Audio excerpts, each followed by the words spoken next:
that you're not alone, and to realize your real estate vision, community partnerships are essential. Partnerships with your bank, your neighbors, and ultimately your real estate professional. To do so, experts in the affordable housing space, wealth principles, collaboration with businesses and philanthropic organizations, all in an effort to continue this meaningful transformation and enrich the lives of those we serve.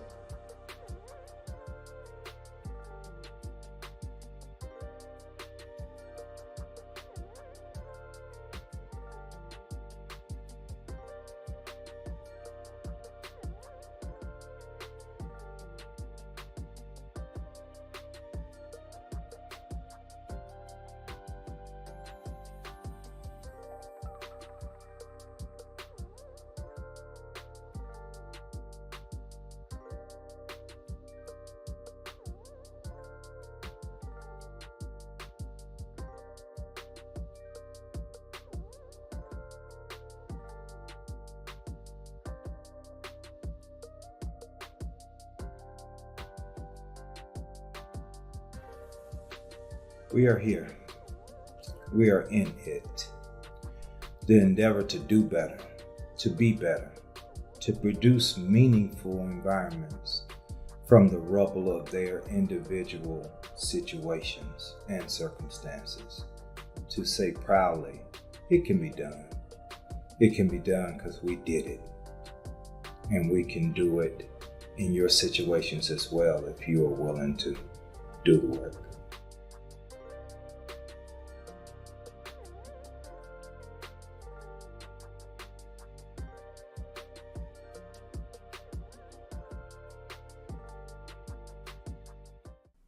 Hello, this is Felicia Moore, your host for Realty, Resources, and Realities. This is a production of EXIT Realty West Midtown. I'm so excited to be the host. We will be helping you and, helping ourselves to understand what your needs are out there in the community. Today's show, we're going to talk a little bit more with our broker of record, Michael Williams, and get to know a little bit more about him and how he started in real estate and what made interest to him, and talk about a few instances that he may have had a record in his career as a realtor, as well as myself, so you can get to know about how I have a passion for this and what I'm doing. But mostly importantly, I want you to make sure that you're liking this video and sharing this video, and please hit the notification buttons because you will see when we come on so that you can join in or catch a replay. It's important. We want to get this information out to the greater community, and to do that, it's going to take your help. It doesn't cost you anything to hit the like button, and we will appreciate it. Hey, like, we are back to do it. And I want to take this time sort of to kind of go back. Okay, and just tell us a little bit about, who you are, how you evolved into becoming a broker of record. Absolutely. As we talked before in the past, I'm just a small town kid with a big town dream and a big town heart for service in our communities.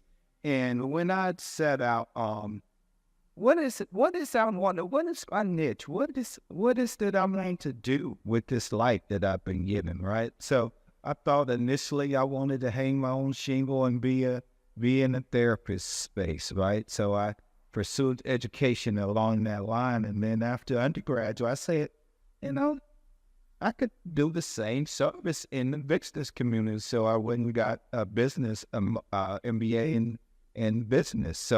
So that I could serve. So that's a little bit about me. Grew up in Chattanooga, and many people in my area had the home ownership, knew how. I could count on one hand the number of people that owned their own homes growing up, and it was shocking, to be honest with you. So after finishing my undergrad, I took on a role with a pretty well-known telecom company here in Atlanta, opening up commercial AT&T stores for AT&T business owners. So stores that want to go into a particular area, but I didn't have necessarily the expertise personally to service them in the way that I wanted to service them. So I went and got my real estate license back in 2000. And we got licenses at the same country. He's now there at the same time. I got a license about 2000 because I want to understand the area of median income. What does that mean? AMI, area of median income. What does that mean? And traffic, drive traffic. All of those things matter when you're proposing an office for a business owner that wants to get a return on his investment, right?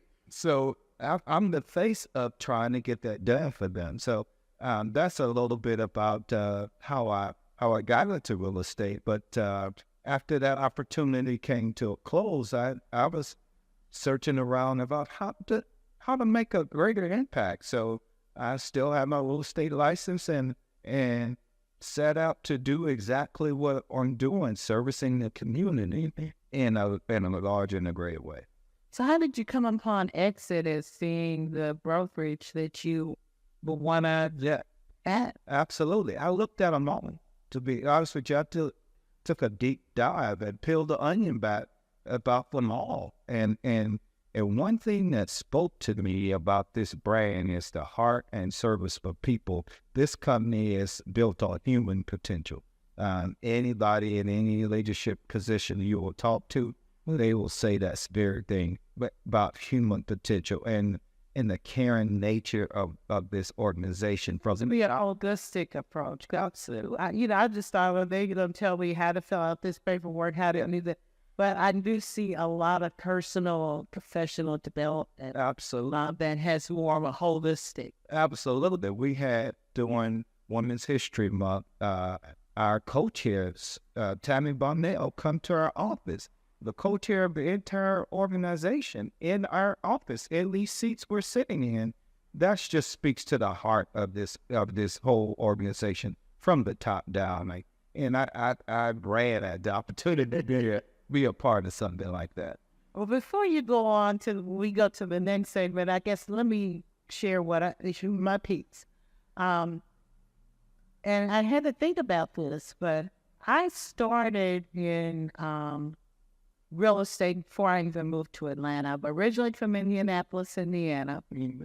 And my grandfather was a real estate broker.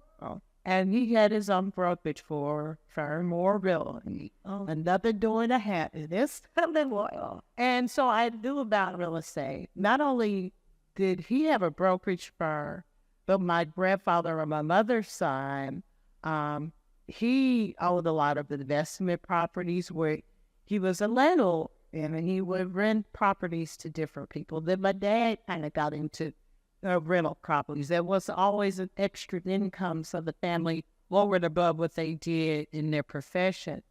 My grandfather used to work in a factory, but I didn't get the full story, but somehow he went to get his license, his broker license. So I got my first sales license in Indiana and worked with my grandfather's firm. At those times when you were doing purchase and sale, you had to type them out on the little bitty lines. So I was the little bitty line typer, just being at his hips and his to learn the business. But then I moved to Atlanta. And when I moved to Atlanta, I have a bachelor's in communications, radio, and TV from Central State University, before Sapphire, married to the Marauders out there. And I delved into something in that realm. I volunteered at City Hall, running the cameras to the council meeting. Never knew that one day I'd yell there. I volunteered for everything. Every job I ever done, I volunteered for. But that's another story. But I ended up being a neighborhood president, then MPU chair. I worked at City Hall for a council member. And then I was elected to represent District 9. So after I got elected in 98, during that time, I was doing had my own business. I was doing public relations consult. And that kind of went flat because I wasn't getting more business because I haven't delved so much into City Hall. And at that time, could you believe this? Council members were making $22,000 a year. Only that the grace got up in my eye with a daughter. But I did because I wasn't doing anything else. And then I said, you know what? I need to get my real estate license. That's more flexible. You know, with your time. And I would be able to do that and serve the people in the community. So in 2000, I got my sales license. And then as soon as I was eligible in 2003, I got my brokerage license. And so I've been doing it ever since. Wow, you got a great breadth of history in this space. Yes. Great thought. Yeah, Wow. we had my grandfather. When I grandmother was a broker in real estate. And so what we're going to do next is kind of talk about our experience in real estate and some of those stories that you would love to share. And there are good things. And so we're going to take a break. And it's going to be a 30-second break. And in that time, I'm going to encourage you to please hit that like button, hit it, subscribe, share. We really want to make sure that this information gets out. There's so many topics that we're going to be dealing with. The realty, we're going to be dealing with resources, and we're going to be dealing with realities throughout this show as it unfolds over the next months and years. So please make sure you get it out there so more people get the information. We'll take this break, and Michael and I will be right back. Tired of living paycheck to paycheck? With EXIT Realty's residual income, you do the work once and get paid over and over. Learn how at joinexitrealty.com. What if you really could have it all? At Exit Realty, We believe we believe the home you want is right there. right there. And we'll help you find it. You can count on us. And you thought we just sold real estate. We are Exit Realty. Think smart. Think Exit. Hello, Felicia Moore, your host. I am back. This is Realty, Resources, and Reality. And so we're going to talk about some of the realities because I'm sure, Michael, you have had some realities of working in this space as well as I. I'm going to start off with my very first deal in Georgia. Once I got licensed, it was a friend who knew someone that was a part of her family that was trying to sell a house. It really wasn't much of a house. It was in my neighborhood. It was just a little bitty little box. But because there may have been potential, it wasn't really something somebody could rehab. They will probably tear it down and build something more substantial. Believe me, I couldn't afford to live over where their house is right now. But one of the things that I realized, and that's why I talked to you when we first started out about how important trust is, that I ran into some real estate agents. And I don't know, they just kind of scoped out that I was new. I don't even think it was that. I just think that the way that they were doing business or attempting to purchase the property from my owner, and we're not asset. Right. And, you know, we all know the rules, but people try to skirt them. And that would have been a time I had to tell my client, you know, here's an offer, but they're doing this and that, or trying to get me to do some things behind the scene. Right. I am not going to betray the trust of my client for a few dollars. Right. So that was one of my first experiences, which really opened my eyes to say, you've got to be careful, not only what happens, but also agents around you, unfortunately, to make sure that the deal is fair to your client. Absolutely. That's the basis of what we're tasked to do is really protect the assets of our clients. So thank you for sharing that. I'd like to share a similar story whereby one early on in my real estate career as well, and this house was, I don't know, it was $14,000 or something. I think my commission was $750 $41 on the whole deal after brokerage fee, after the fees and everything. I made probably $700 on the whole deal. But when I tell you I could call that client right now, I could call them right now. Subsequent deals came out of that because they said, Michael, they were shocked to see what the commission on it was in comparison to the level of service that I provide for them. And they was like, you crawled under the crawl space of this house. What did you expect? Well, I said, yeah, I mean, what's the one? It's no, you said you wanted to see it. You wanted eyes on it because they said there was some foundational issues. Right. They wanted to show somebody, and you was older, and I could do it. I just needed to put on some shorts and some t-shirt and get out of there with them. I mean, it wasn't a big deal. I mean, she said it was to us. It was to us. And I said, well, thank you for saying that. But it's that level of service. People need just service. And that's what I love about this role that I'm in, that we're taking on. That we can really service the people right at their doorstep, literally, and do a job that's really meaningful to somebody else. So and as a result, again, I could call them and they say, hey, what's going on? Y'all still, they from Ohio as well. Well, I'm from Indiana. But they're from Ohio and they take a trip and everything. And I check on their family and their kids and their grandkids, and it's just a good time. It's like you're part of the family all of a sudden because you worked on deal after deal after deal, and they know what to expect when they call you.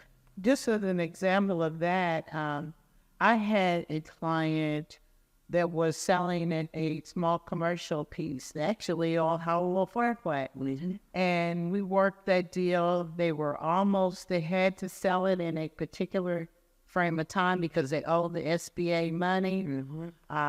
We had to do a little bit of maneuver to do some things, to file bankruptcy, to be able to hold it off long enough to get the sale. We got the sale done. Out of that came one of the family members wanted to buy a home for first-time homeowner. I ended up with that sale. Then a friend of the family had another commercial piece years down the road, and I ended up getting a referral on that commercial sale. And now the children have grown up and are looking to buy a house, and I look to be the agent with the family. But so that shows you, if you service people and you go with them, you go the extra mile with them, you're in it with them. Right, you finding it. You found it, exactly. And whenever real estate questions come up over the years, I just answer them. And whenever they need the service, they will provide for you. But I got another story too. And this is one when I was a council member. I've done video, but this one of my constituents called. They said, "Police, I'm calling because I trust you." That's number one. Wow. Someone was trying to buy a lot next to mine.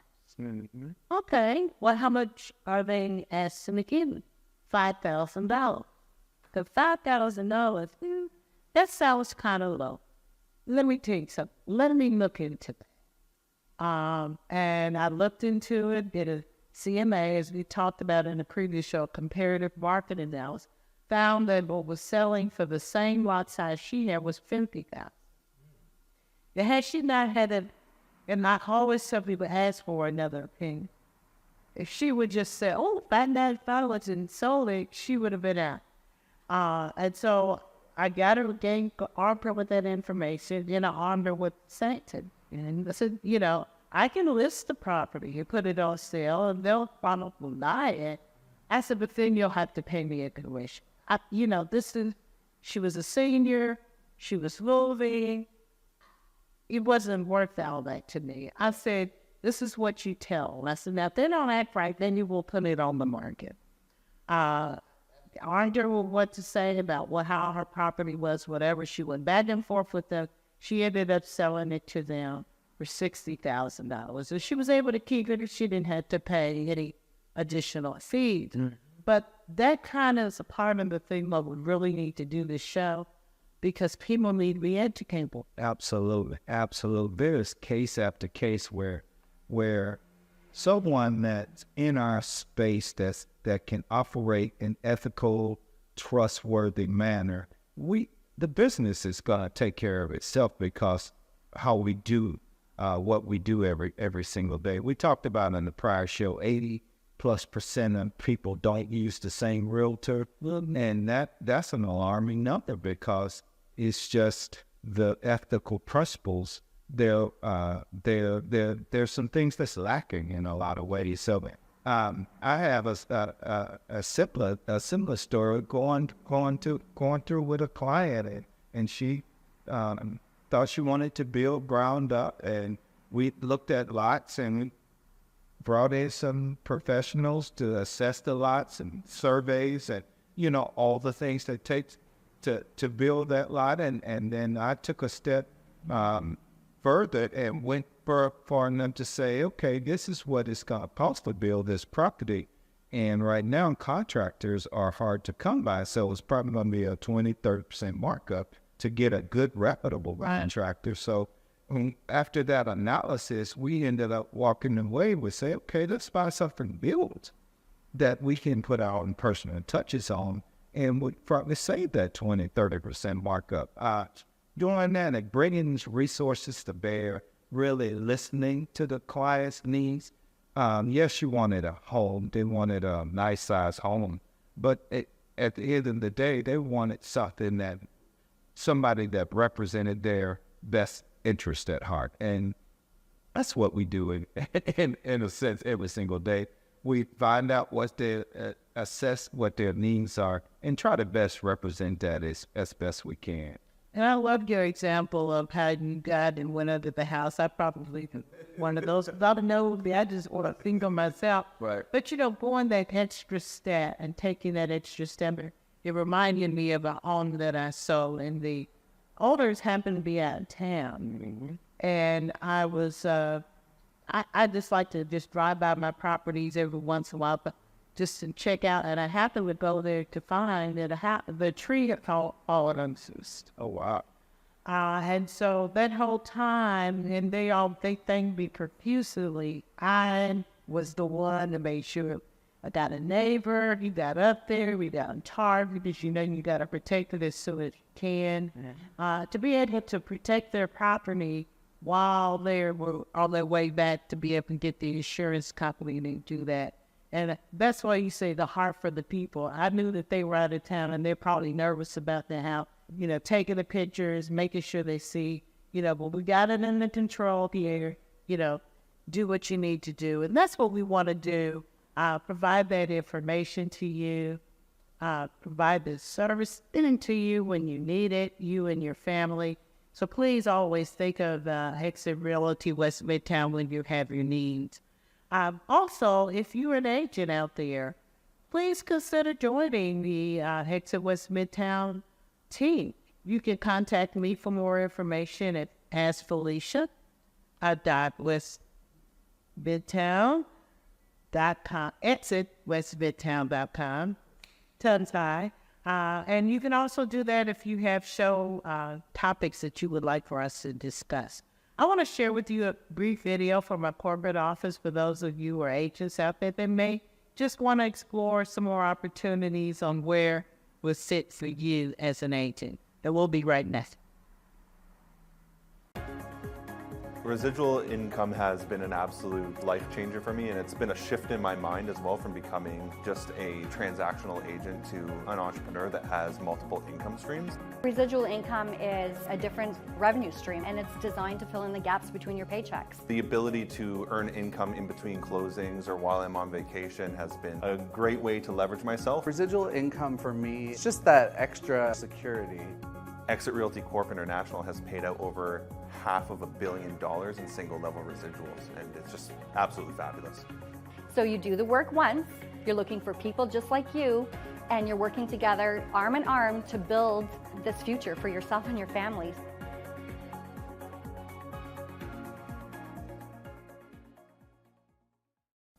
Welcome back. We have enjoyed this show, just sharing our I guess, experiences in the real estate industry. I know we could sit here, Michael, and talk about many more stories, some good, bad, and others. So thank you so much for joining us, and certainly I appreciate, again, the opportunity to serve in this capacity to share information with the community. And I thank you for joining us. Again, please reach out to me at AskFelicia at exitwestmidtown.com. I will get on your topic, get it on this show, or answer you offline. We are here to serve you, and we have a heart for you, our community.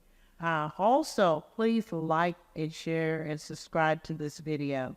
Thank you so much for your time, and we'll see you on the next one. The next Realty, Resources, and Reality. Have a good evening. Hi there. For Wisdom Wednesday today, I want to talk about empathy. Empathy is actually a strength. This entire organization was built on empathy, that empathy orientation of putting yourself in someone else's shoes. In fact, it was built from a position of love, building a company based on human potential. But I think that it couldn't be more important than it is today to have empathy for every single human being. One of the best ways to do more business and be part of your community is to just reach out, see how everybody's holding up. Make sure that you're adding value to people's lives and help them regardless of what the circumstance or the situation is. We see such divide today, and we really, especially an empathy-oriented company, we're the family we chose. Exit is the family we chose. We chose to be part of this special organization, and we talk about it all the time as part of a family. We have blood relatives, and then we have the family that we've chosen. And you're in a community that you probably chose to be part of too. And so I think it's really important to have empathy, lead with a position of love, and probably it's actually the best way for you to increase your business and increase your quality of life.